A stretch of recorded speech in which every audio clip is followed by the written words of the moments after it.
జూబ్లీహిల్స్ ఉప ఎన్నిక ప్రచారానికి టైం దగ్గర పడింది. ప్రచారం ముగియనుంది. ఈ రోజు ప్రధాన పార్టీల అభ్యర్థులు జోరుగా ప్రచారం చేస్తున్నారు. అయితే ఎర్రగడ్డ డివిజన్లో ఏజీ కాలనీ నుంచి జనప్రియ కాంప్లెక్స్ అక్కడి వరకు కేటీఆర్ రోడ్ షో నిర్వహిస్తున్నారు. బీఆర్ఎస్ నేతలు కానీ జనం కానీ భారీగా తల్లి వచ్చారు. మార్కెట్ కమిటీ మాజీ చైర్మన్ కృష్ణారెడ్డి మనతో ఉన్నారు. బ్రహ్మాండంగా నడుస్తుంది. ఈ కాంగ్రెస్ ప్రభుత్వం జూటా మోడల్ తోటి ప్రభుత్వం ఏర్పాటు చేసి 24 నెలలు అంటే సంవత్సరం దగ్గరకు వస్తుంది. ఒక్క మాట కూడా ఒక్కటి కూడా అమలు చేయాలి.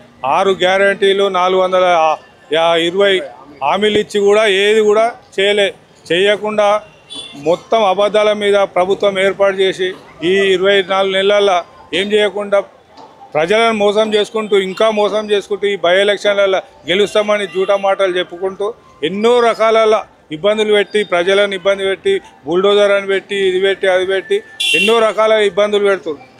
హైడ్రా పేరు మీద పేద ప్రజలను ఇబ్బంది పెట్టుకుంటూ అన్ని రకాల ఇబ్బందులు ఏ రకం అంటే ఏ వర్గాన్ని కూడా సంతృప్తి పరచని వ్యక్తి అంటే మన రేవంత్ రెడ్డి గారు, మన ముఖ్యమంత్రి గారు.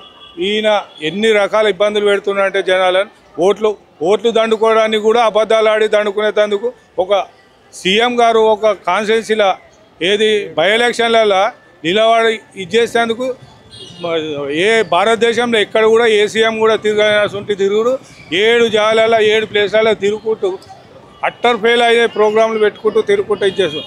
బ్రహ్మాండంగా ఏది ఏమైనా సరే కేసీఆర్ గారు కేటీఆర్ గారు చేసిన బ్రహ్మాండమైన ఇక్కడ గోపినాథ్ గారు చేసిన పనులు ఏవైతున్నాయో ఆ పనులను ఆయన మంచితనము ఆయన చేసిన అన్ని జ్ఞాపకాలు మేము ఇంటింటికి తిరిగి చెప్తుంటే వాళ్ళే జ్ఞాపకం చేసి గోపన్న మాకు ఇట్లా చేసిండు అట్లా చేసిండు ఆయన చేసిన అభివృద్ధి ఆయనను గెలిపిస్తాయి. ఎవరు సునీతమ్మను గెలిపిస్తాయి.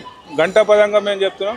మెజార్టీ మంచి మెజార్టీతోటి బీఆర్ఎస్ పార్టీ కేసీఆర్ నాయకత్వంలో బ్రహ్మాండమైన విజయం సాధిస్తామని మాకు విశ్వాసం ఉంది. ఇదే జూబ్లీహిల్స్ ఏరియాలో బోరబండ కానీ షేక్పేట కానీ కొన్ని డివిజన్లలో ఏదైతే ఉందో రోడ్లు బాగాలేవు, డ్రైనేజ్ వస్తున్నాయి. ఇప్పుడు వర్షం పడితే షేక్పేట కూడా ఓయి కాలనీ మొత్తం సగం మునిగే పరిస్థితి ఇవన్నీ ఉన్నాయి కదా. మరి 10 ఏళ్ళు వీటి మీద విమర్శలు వస్తున్నాయి కదా. విమర్శలు వస్తున్నాయి అంటే కొన్ని ప్లేస్లలో లోతట్టు ప్రాంతాలలో వస్తాయి. ఈడ కాదు హైదరాబాద్ మొత్తంలో ఉన్నాయి. ఇప్పుడు మొత్తం బ్రహ్మాండమైన పెద్ద వర్షాలు పడ్డాయి. ఏది హైదరాబాద్ మొత్తంలో అదే పరిస్థితి ఉంది.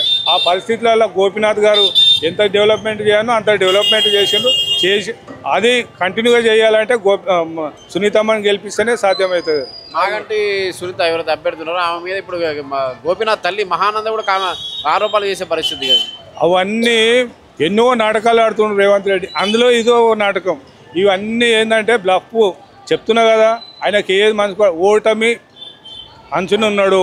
అది ఏం తోయలేక చిన్న పెద్ద అడ్డమైన రోమర్స్ లేపి ఏదో గెలిపే లక్ష్యం మా కార్యకర్తలను మా నాయకులను ప్రతి ఒక్కరిని భయభ్రాంతులు చేసుకుంటా మా ఏజెంట్లను బీజెంట్లను ఎవరిని ఎన్ని రకాల చిన్న వాళ్ళని పెద్దలను అందరినీ భయభ్రాంతులకు గురి చేసుకుంటూ ఓట్లు దండుకోవాలని చూస్తాం. అది కాదు, అది సాధ్యం కాదు.